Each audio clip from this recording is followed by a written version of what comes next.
后来在这个疫情之下，高中篮球联赛 HBL 照常来比赛，嘛有超过1万人进场来看比赛。也毋过同款是比赛，这个学生表演艺术类团体组的竞赛，所以因为奔走乐器恐惊有烂手传播的风险，所以今年也是继续来停办。这是互家长甲学生食不满，痛骂这个教育部两套的标准。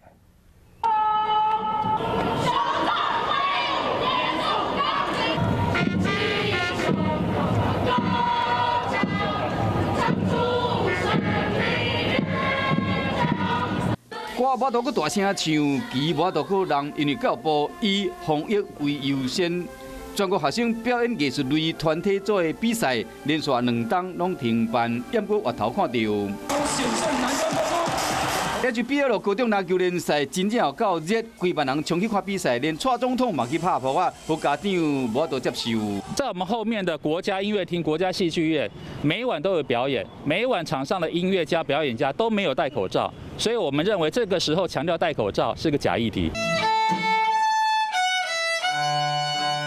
囡仔为了练小提琴，伫厝内练，学校嘛伫练，落尾无度比赛，做老爸真了有够火大。这期教育部调入专家学者开会，认为像合唱、管乐等等团体表演，喙烂稍微风险较悬，爱停办。敢讲拍球袂喷喙烂。那在吹奏乐器的时候，的确那个飞沫是要用力的把它，就是要把它气体要出来，所以它这个方面的话，会比篮球会多一些。医生认为会使有日本挂演奏式的面大去奔走，也是像国家交响乐团解放后头一场表演奔走的人拢有假帮，是讲敢会恢复比赛。教育部表示讲会去找专家来讨论，家长是希望讲唔能让学生囡仔失望。